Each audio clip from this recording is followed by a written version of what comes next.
Have you ever been ridiculed for the very thing that defines who you are? Mocked for the convictions that anchor your soul when everything around you crumbles into chaos? Today's story carries you into the heart of such humiliation, but it also reveals something far more powerful: how the faith that others scorn can become the very force that preserves life itself. This is not a tale of self-righteousness or empty religion. This is about raw courage, born from trust in something greater than ourselves, about forgiveness when bitterness would be justified, and about the quiet strength that emerges when a man refuses to abandon what he knows to be true, even when the cost seems unbearable.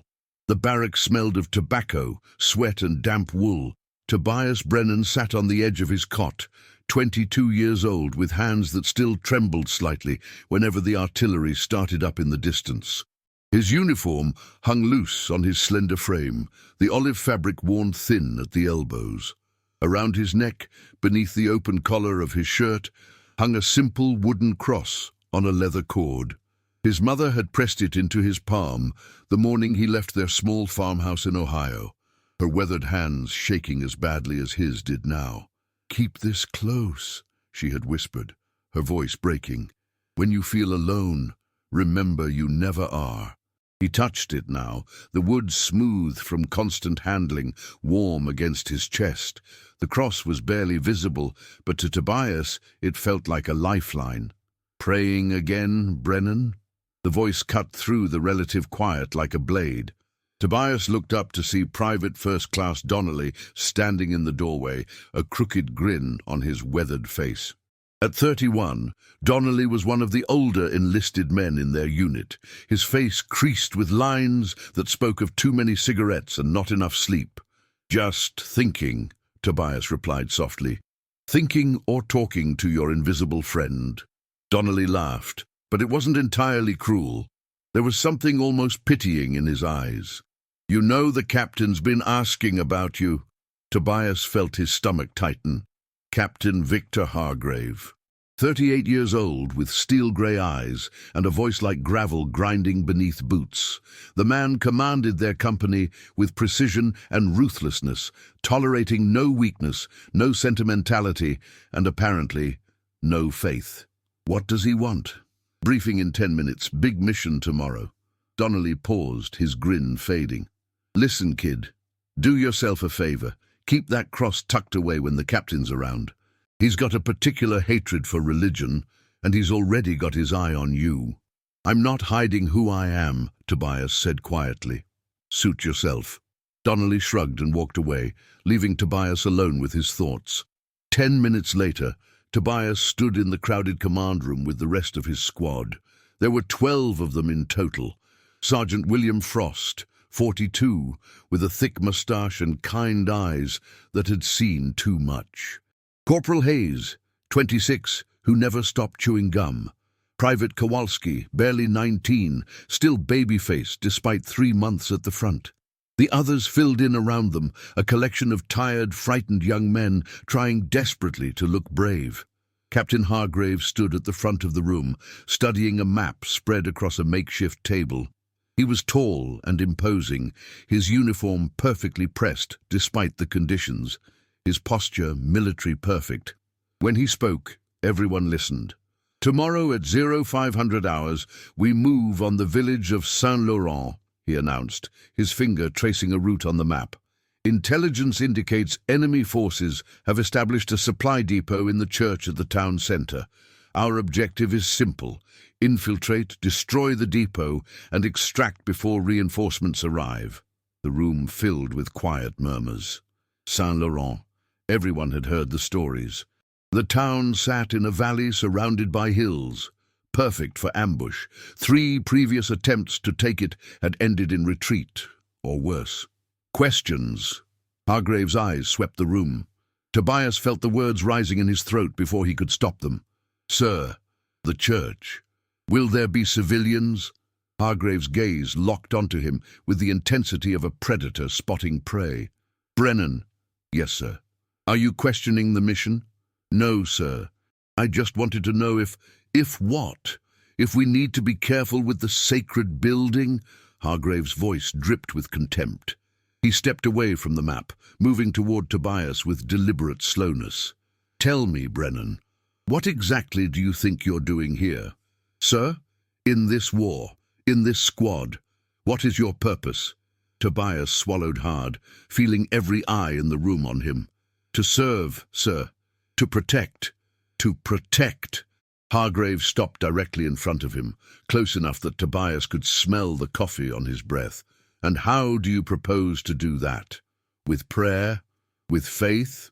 He reached out suddenly and grasped the leather cord around Tobias's neck, pulling the wooden cross free from beneath his shirt. With this, the room fell absolutely silent. Do you think this piece of wood will stop a bullet, Brennan? Do you think your faith will shield you when the mortars start falling? Hargrave held the cross up, letting it dangle between them like a condemned thing. Faith is a luxury for peacetime. Out here, the only thing that matters is steel, strategy, and the willingness to do what must be done without hesitation. Tobias felt his face burning, but he met Hargrave's eyes steadily. My faith doesn't make me weak, sir. Doesn't it? Hargrave released the cross, letting it fall against Tobias's chest. Faith makes you hesitate. It fills your head with questions about civilians and sacred buildings, when you should be focused on one thing, killing the enemy before they kill us. He turned to address the entire room. We are soldiers. We serve a cause greater than ourselves, but that cause is victory, not salvation. Any man who can't separate his personal beliefs from his duty has no place in this squad. He looked back at Tobias. Are we clear? Yes, sir, Tobias managed, his voice steady despite the shame burning through him. Good. Dismissed. The squad filed out in uncomfortable silence. Tobias was the last to leave, tucking his cross back beneath his shirt with hands that shook not from fear, but from something he couldn't quite name. Anger? Hurt? He wasn't sure. Outside, Sergeant Frost caught up with him. Don't take it personally, son, he said quietly. The captain's got his reasons. Reasons for hating faith? Frost's expression darkened. His younger brother was a chaplain. Died in the first wave at Normandy, praying over wounded men while shells tore the beach apart. Captain found him later, cross still clutched in his hands. He paused. Some men blame faith when it doesn't save the people they love. Makes it easier than blaming themselves for surviving. Tobias absorbed this information slowly, feeling something shift in his chest. Not understanding exactly, but beginning to see the shape of Hargrave's pain beneath his cruelty. That night, Tobias couldn't sleep. He lay on his cot, staring at the darkness above him, one hand wrapped around his cross. His mind kept returning to his mother's words, to the quiet certainty he'd felt all his life that he wasn't alone, that there was meaning beneath the chaos, purpose beyond the pain. In the darkness, he whispered, I don't know what you want from me tomorrow. I don't know if I'm strong enough, but if this faith is real, if you're really there, then help me be brave. Not for me, for them. The prayer brought no thunderbolt, no visible sign. But it brought peace, and that was enough. 0500 hours came too quickly. The squad assembled in the pre-dawn darkness, weapons checked, faces painted with camouflage. Tobias adjusted his pack, feeling the weight of the ammunition, the grenades, the medical supplies. Everything felt heavier in the dark. They moved out in silence, following a narrow road through the countryside. The journey to Saint-Laurent took 3 hours. The last hour spent crawling through fields and woods to avoid detection. By the time they reached the hills overlooking the village, the sun was beginning to rise, painting the sky in shades of amber and rose. From their position, Tobias could see the church clearly. It stood at the center of the village, a simple stone structure with a small bell tower, beautiful in its modesty. Around it, the village looked abandoned, windows dark, streets empty. But that meant nothing. The enemy could be anywhere. Captain Hargrave studied the scene through binoculars, his face unreadable. Frost, take 3 men around the western approach. Hayes, cover the eastern flank. The rest with me. We go in fast, plant the charges, and extract. 15 minutes maximum." He lowered the binoculars and looked directly at Tobias. "Brennan, you're on point with me." It wasn't an honor, it was a test. They moved down the hill in teams, keeping low, weapons ready. Tobias's heart hammered against his ribs, each beat seeming loud enough to give them away. The village grew larger, closer, the church looming ahead like a silent sentinel. They reached the first houses without incident. Still no movement, no signs of life. It felt wrong, too quiet, too easy. Hargrave signaled for them to advance toward the church. Tobias moved forward, every sense heightened, scanning windows, doorways, shadows. His finger rested lightly on the trigger of his rifle, ready but not quite pressing. Behind him, he heard the others breathing, the soft crunch of boots on gravel. They reached the church entrance. Hargrave tried the door. Locked. He nodded to Corporal Hayes, who produced a small explosive charge. They'd blow the lock, rush in, plant the larger charges on the supply depot, and the bullet hit the wall beside Hargrave's head with a crack like a whip. Then the world exploded into chaos. Gunfire erupted from every direction. Windows, rooftops, doorways. The empty village had been a trap, and they'd walked right into it. Tobias dove behind a stone wall as bullets tore through the air where he'd been standing. Beside him, Private Kowalski screamed, clutching his shoulder where blood bloomed dark against his uniform. "Fall back!" Hargrave roared. "Fall back to the rally point!" But there was no clear path back. The enemy had surrounded them, cutting off their retreat. The squad scattered, seeking whatever cover they could find.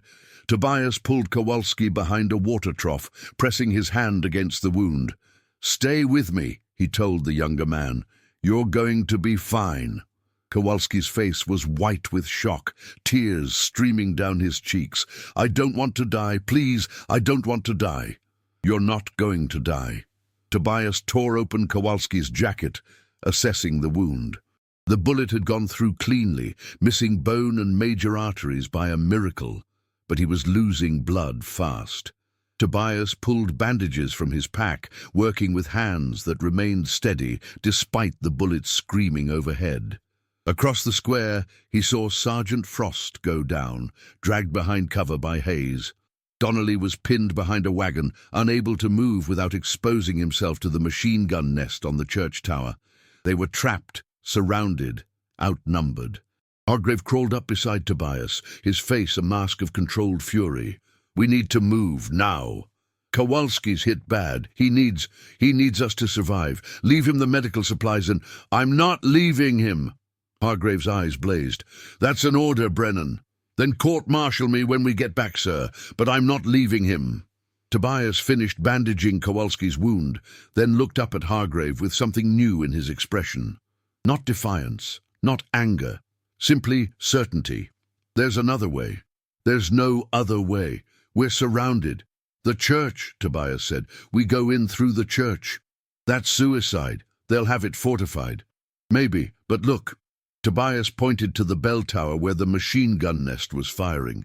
"They're focused outward on keeping us pinned. They're not expecting us to push forward.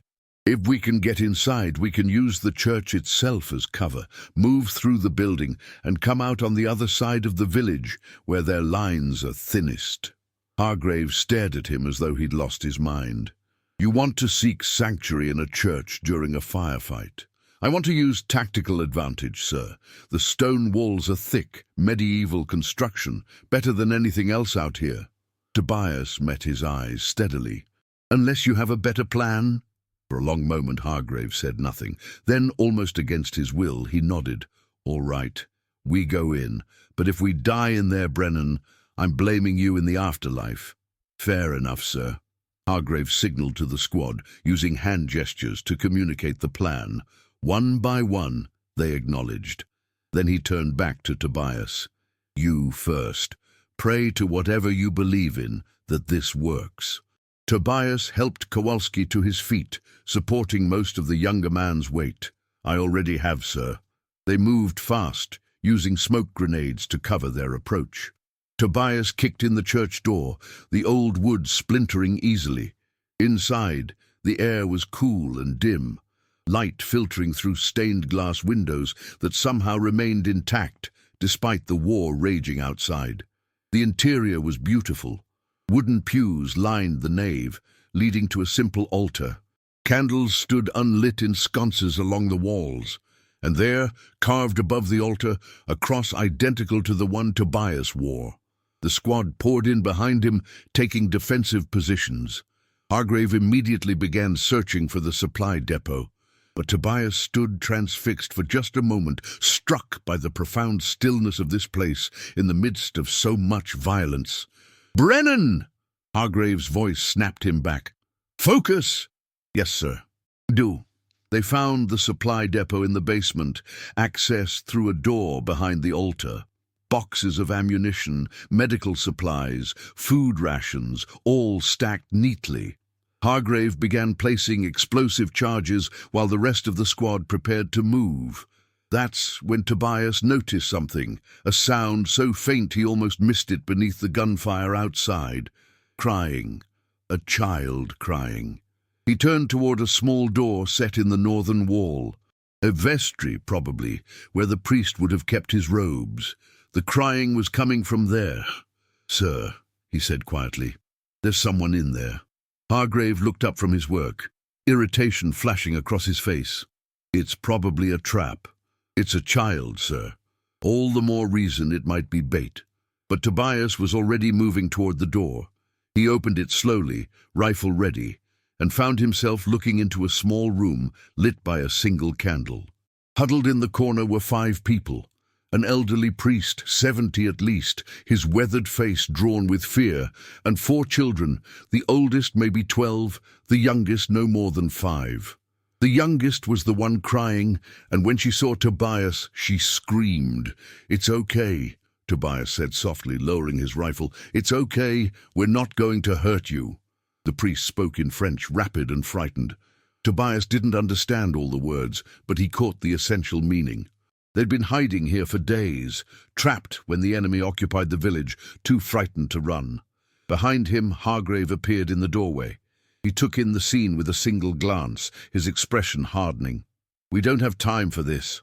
We can't leave them here, sir. When those charges blow, they'll have time to get clear. We need to move now." "Sir, that's an order, Brennan." Hargrave's voice was ice. "We complete the mission. We extract. We do not deviate for civilians. Those are the rules of engagement." Tobias looked at the children, at their terrified faces, and something crystallized inside him. He thought of his mother's words, of the faith that others had mocked him for, of the quiet certainty that had guided him through every dark moment of this war. "Then I'm staying," he said quietly. The words fell into the room like stones into still water. Hargrave stared at him in disbelief. "What did you say?" "I'm staying, sir. I'll get them out, then catch up with the squad. You'll be court-martialed, shot for desertion. I'll be alive, and so will they." Tobias turned back to the priest and children, trying to think how to communicate. His French was terrible, but he managed a few words. "Come. Danger. Follow me." The priest understood. He began gathering the children, speaking to them in soft, urgent tones. Hargrave grabbed Tobias's shoulder, spinning him around. "You stupid, idealistic fool. You're throwing away everything for what I believe in, sir." Tobias met his eyes steadily. "You said faith makes us weak, that it makes us hesitate. But this isn't hesitation. This is the opposite. This is being so certain of what's right that nothing else matters." For just a second, something flickered in Hargrave's eyes. Pain, recognition, the ghost of his chaplain brother maybe, dying on a beach with a cross in his hands. Then the moment passed, and Hargrave's face hardened again. "You have 5 minutes before those charges blow. If you're not clear by then, you're on your own." "Understood, sir." Hargrave turned and strode from the vestry, barking orders to the rest of the squad. Tobias could hear them moving through the church, heading for the rear exit that would take them out of the village. He turned back to the civilians. "We need to go. Now." The priest nodded, shepherding the children toward the door. Tobias led them through the nave, moving as quickly as they could. The smallest girl couldn't keep up, so Tobias scooped her into his arms. She buried her face against his shoulder, her small body trembling. They emerged from the church into smoky chaos. The enemy was still firing, but their attention was split now, confused by the squad's movements. Tobias stayed low, using the smoke for cover, guiding the priest and children toward the southern edge of the village where the enemy line was thinnest. They were halfway there when he saw the enemy soldier. The man emerged from a doorway, rifle raised, his face young and frightened beneath his helmet. He saw Tobias, saw the children, saw the priest. His rifle wavered. Tobias could have shot him, should have shot him. His training screamed at him to fire, to eliminate the threat. But the children were right there, and the enemy soldier looked barely older than Kowalski, and in that fraction of a second, Tobias made a choice. He lowered his rifle and raised his free hand, palm out, a gesture of peace, of mercy. The enemy soldier stared at him, understanding dawning in his eyes. Then he did something extraordinary. He lowered his rifle, stepped back into the doorway, and disappeared. Tobias didn't waste time questioning the miracle. He ran, the children and priests stumbling after him, heading for the tree line beyond the village. Behind them the church exploded. The blast was enormous, shaking the ground, sending debris flying into the air. The shockwave knocked Tobias to his knees, but he kept his grip on the little girl, shielding her body with his own. When he looked back, the church was collapsing, flames rising from the ruins. The enemy fire intensified, bullets tearing through the air around them. Tobias felt something hot slice across his arm, pain blooming sharp and immediate. He ignored it, focusing only on getting the civilians to safety. They reached the trees just as another explosion rocked the village, secondary detonations from the ammunition in the basement. Enemy soldiers were running now, abandoning their positions, fleeing the inferno. In the confusion, Tobias and the civilians slipped into the forest and kept running. He didn't know how long they ran. Minutes, hours, time lost meaning, measured only in footsteps and labored breaths. Finally, when the sounds of battle had faded to distant echoes, they stopped. The priest collapsed against a tree, wheezing. The children huddled together, crying quietly. Tobias set the little girl down gently, then checked his wound. A graze, nothing serious. He'd been lucky. "Thank you," the priest said in halting English, tears streaming down his weathered face. "Thank you, thank you." Tobias nodded, too exhausted for words. He looked at the children, at their dirty faces and frightened eyes, and felt something break open in his chest. Not regret, not fear, something else, something like joy. He'd done the right thing. Whatever consequences followed, whatever punishment awaited, he'd done the right thing. A twig snapped in the darkness behind him. Tobias spun, rifle raised, and found himself facing Sergeant Frost. The older man looked at him with an expression Tobias couldn't quite read. Then he called over his shoulder, "He's here. Found him." The rest of the squad emerged from the trees, Hargrave at their lead. The captain's uniform was torn, his face blackened with smoke and dirt. He stopped a few feet from Tobias, studying him in silence. Then, slowly, deliberately, he extended his hand. Tobias stared at it, not understanding. "Sir, the mission was successful," Hargrave said quietly. "Supply depot destroyed, enemy routed, and you—" He paused, something working in his jaw. "You saved 5 civilians while under fire. That takes a particular kind of courage, Brennan, the kind I thought had died on Normandy Beach." Tobias took his hand, and Hargrave pulled him to his feet with surprising gentleness. "Sir, I disobeyed. You made a tactical decision based on field conditions." Hargrave interrupted. "You identified a threat to civilian life and neutralized it. That's how it's going in the report." He glanced at the priest and children, his expression softening almost imperceptibly. "Get them to the medical tent. Hayes, help him." As Hayes moved forward to assist, Hargrave caught Tobias's arm. "I was wrong," he said, so quietly that only Tobias could hear. "About faith making us weak. My brother," his voice caught. "He died living what he believed. That takes strength I don't possess." "Sir, you're one of the bravest men I've ever—" "Brave and faithful aren't the same thing, son." Hargrave released his arm. "But maybe they should be." He turned and walked away, leaving Tobias standing in the forest with his squad, with the civilians he'd saved, with the cross still warm against his chest. The journey back to base took most of the night. They moved slowly, hampered by Kowalski's wound and the exhaustion that settled over them like lead. The priest and children stayed close to Tobias, the little girl refusing to let go of his hand. When they finally reached base, the camp erupted in activity. Medical personnel rushed forward to treat the wounded. The priest and children were led away to temporary housing, but not before the old man pressed something into Tobias's palm. A small wooden cross, much like his own, but carved with intricate detail.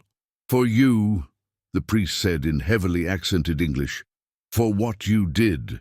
May it protect you as you protected us." Tobias closed his fingers around it, unable to speak past the emotion clogging his throat. He managed a nod, and the priest smiled, understanding everything that went unsaid.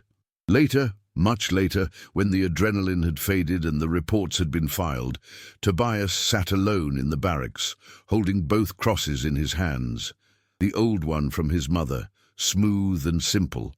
The new one from the priest, ornate and beautiful. "Hey, Brennan." He looked up to see Donnelly standing in the doorway, that crooked grin back on his weathered face. But there was something different in his eyes now. Respect, maybe, or understanding. "Captain wants to see you." Tobias's stomach tightened. "Am I in trouble?" "Probably, but the good kind, if that makes sense." Donnelly paused. "What you did today, that was something. That was real." He disappeared before Tobias could respond. Tobias stood, tucking both crosses beneath his shirt where they rested against his heart, warm and solid and real. He found Hargrave in his private quarters, sitting at a small desk with a half-empty bottle of whiskey beside him. The captain looked older somehow, the lines in his face deeper, his steel-grey eyes haunted. "Sit," he said without looking up. Tobias sat. For a long moment, neither of them spoke. Then Hargrave opened a drawer and pulled out a small photograph. He set it on the desk where Tobias could see it. Two young men in uniform, arms around each other, grinning at the camera. One was clearly a younger Hargrave. The other wore a chaplain's collar and held a cross. "My brother Thomas," Hargrave said quietly. 3 years younger than me. Best man I ever knew." He touched the photograph gently. "When he died, I blamed everything. His faith, his calling, even the thing he died trying to protect." He paused. "But mostly, I blamed myself for surviving when he didn't." "Sir, let me finish." Hargrave looked at him finally, and in his eyes, Tobias saw naked pain. "Today, watching you risk everything for those civilians, I realized something. Thomas didn't die because his faith failed him. He died living out exactly what he believed, and that's the only death worth dying." He swallowed hard. "You reminded me of him. The same stubborn certainty. The same willingness to sacrifice everything for what's right. I was just trying to—" "You were trying to do good in a world full of evil," Hargrave interrupted. "And you succeeded. That matters, Brennan. That matters more than I've let myself believe for a long time."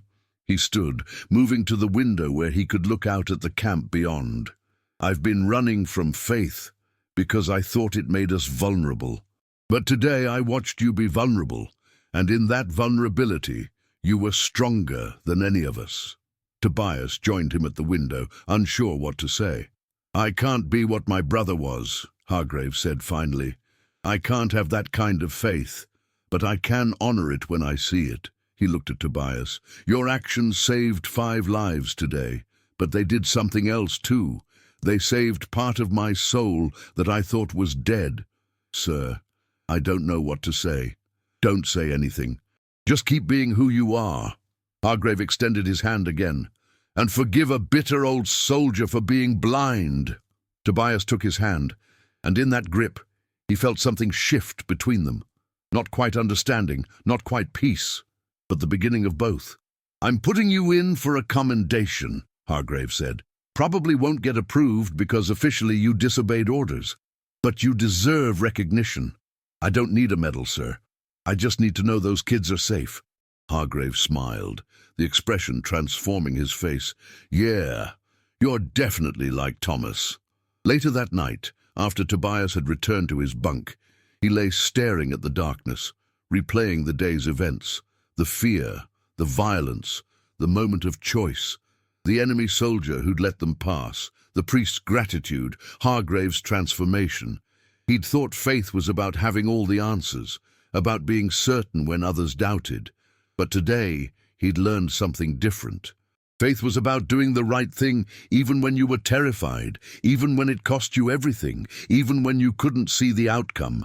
It was about choosing mercy over revenge, life over death, hope over despair.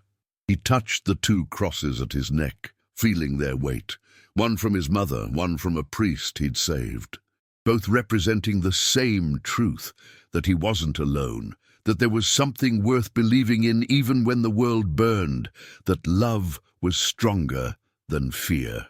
Across the barracks, he heard Kowalski crying quietly. Without thinking, Tobias got up and moved to the younger man's bunk. "You all right?" Kowalski looked at him with red-rimmed eyes. "I thought I was going to die today. I know. You saved me. In the square. You could have left me, but you stayed." "Of course I stayed." "Why?" The question hung in the air between them. Tobias thought about all the complex theological answers he could give, all the scripture he could quote. But in the end, the truth was simpler than that. "Because you matter," he said quietly. "Because your life has value. Because leaving you would have been wrong, and I'm trying to do what's right." Kowalski wiped his eyes. "That cross you wear, does it really help?" Tobias smiled. "It reminds me that I'm not doing this alone. That there's something bigger than the war, bigger than the fear, bigger than death itself." He paused. "You don't have to believe what I believe, Kowalski, but you do need to believe in something. Hope, love, the idea that tomorrow can be better than today. Otherwise, the darkness wins. Can I—" Kowalski hesitated. "Can I see it? The cross?" Tobias pulled out both crosses, letting them catch the faint light from outside. Kowalski reached out tentatively, touching the new one with one finger. "It's beautiful," he whispered. "The priest gave it to me, said it was for protecting them." Tobias made a sudden decision. "Here, you take it." "What? No, I can't." "You can." Tobias pressed the cross into Kowalski's hand. "You need it more than I do right now. And besides, faith isn't about holding on to things for yourself. It's about giving them away." Kowalski stared at the cross, tears streaming down his face again. "Thank you," he managed. "Thank you." Tobias returned to his own bunk, feeling lighter somehow despite having given away something precious. His mother's cross was enough. It had always been enough. He closed his eyes, and this time sleep came easily. The war continued. Days bled into weeks, weeks into months. The squad fought on, pushing deeper into enemy territory, suffering losses, celebrating victories, surviving by inches and determination. But something had changed among them. An understanding, unspoken but profound. They'd seen faith tested and proven true. They'd seen courage born from conviction. They'd seen a young man risk everything for strangers, and in doing so, save more than just their lives. Hargrave never mocked Tobias again, never questioned his faith. Instead, he began asking questions, small ones at first, tentative, almost embarrassed. What did Tobias believe about death, about purpose, about forgiveness? Tobias answered as best he could, never preaching, always honest. And slowly, painfully slowly, he watched something frozen begin to thaw in the captain's hardened heart. Donnelly started carrying a pocket Bible he'd found in abandoned barracks. He never said anything about it, but Tobias noticed him reading sometimes late at night when he thought no one was watching. Kowalski wore his cross openly now, and when other soldiers asked about it, he told them the story. Not Tobias's story, his own, how he'd been saved, how someone had stayed when they could have run, how that had changed everything. The ripples spread outward, touching lives in ways Tobias never saw or knew. A soldier who chose mercy instead of revenge. A man who went home after the war and treated his family with gentleness instead of the violence he'd learned. A woman who received kindness from a stranger and passed it on to her children, who passed it on to theirs. Small acts of faith multiplying into something greater. 7 months after Saint Laurent, the war ended. The squad gathered one final time, preparing to ship home, to return to lives that had been interrupted by violence and would now resume in peace. Hargrave called Tobias into his quarters the night before they were to depart. When Tobias entered, he found the captain standing by the window, holding the photograph of his brother. "I've been thinking about Thomas a lot lately," Hargrave said without preamble, "about what he believed, about why he died the way he did. Sir, he used to tell me that faith wasn't about being safe. It was about being faithful." Hargrave smiled sadly. "I never understood what he meant until I watched you in that village. You weren't safe, but you were faithful, and that made all the difference." He turned to face Tobias fully.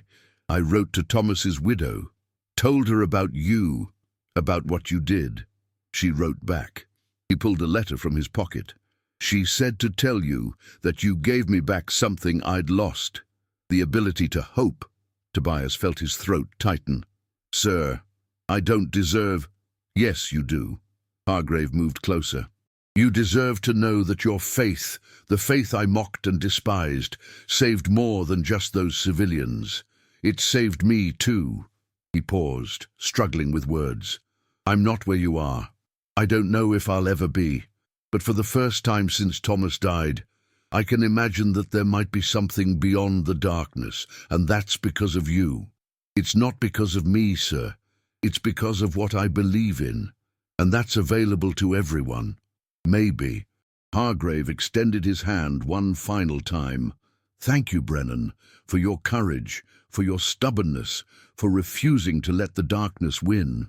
They shook hands, and in that moment, Tobias understood something profound. He'd entered this war thinking faith was something personal, something private, but he'd learned it was the opposite.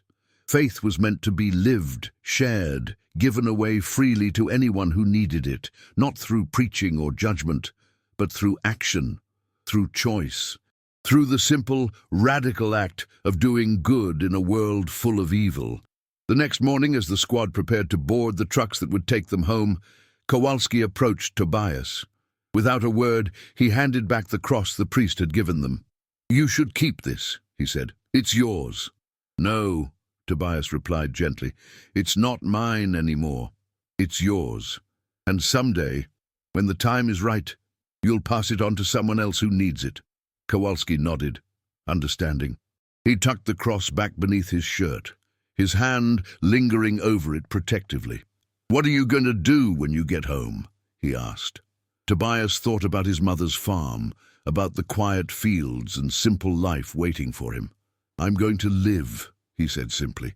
"I'm going to plant things and watch them grow. I'm going to be grateful for every ordinary day. And I'm going to try to be a light in small ways, just like I tried to be here. That's enough. That's everything." The trucks rumbled to life. The squad climbed aboard, tired and scarred and alive. As they pulled away from the camp, Tobias looked back one last time at the land where he'd fought, where he'd suffered, where he'd learned what faith really meant. He touched his mother's cross through his shirt, feeling its familiar weight. The wood was worn smooth now, darkened by constant touch and sweat and time. But it was still strong, still whole, still carrying him forward, just like the faith it represented. The war was over, the battles were done, but the real work was just beginning. The work of living with intention, of choosing goodness every day, of being faithful even when, especially when, it costs something. Tobias smiled, settling back against the uncomfortable truck seat. He was ready for that work, more than ready. He was home. But the story doesn't quite end there. 40 years later, an old man sat on the porch of a farmhouse in Ohio, watching his grandchildren play in the yard. His hair was white now, his hands gnarled with age and work, but his eyes were still bright, still kind. Around his neck, beneath his collar, hung a simple wooden cross on a leather cord, worn smooth, warm against his chest. The same cross his mother had given him a lifetime ago. His granddaughter, 8 years old and full of questions, climbed into his lap. "Grandpa Tobias, tell us a story." "What kind of story?" "A story about when you were brave." Tobias smiled, looking out over the peaceful fields. "Let me tell you about a day when I learned what bravery really means. It's not about being unafraid. It's about doing what's right even when you're terrified." The children gathered around, eager and attentive.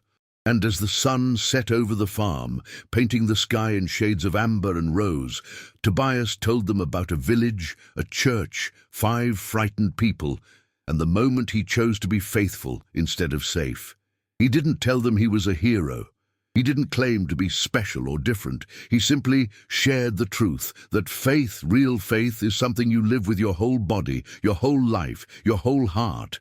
That it's worth being mocked for, worth being ridiculed for, worth risking everything for, because in the end, what we believe defines who we are, and who we are shapes the world around us, one small choice at a time, one act of courage at a time, one moment of faithfulness at a time.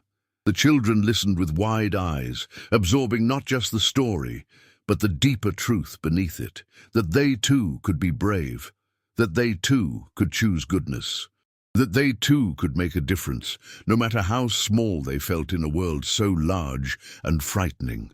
When Tobias finished, his granddaughter touched the cross at his neck. "Can I see it?" He pulled it out, letting her hold it in her small hands. She studied it carefully, then looked up at him with solemn eyes. "Will you give it to me someday?" "Someday," he promised, "when you're ready to carry it." "How will I know when I'm ready?" Tobias smiled, pulling her close. "You'll know. When the moment comes that you have to choose between what's easy and what's right, you'll know, and I trust that you'll choose right." She nodded, satisfied with this answer, and returned the cross to him. He tucked it back beneath his shirt, feeling its weight, its warmth, its promise, the same promise it had always carried, the same truth it had always represented, that faith is real, that goodness matters, that love wins in the end, always.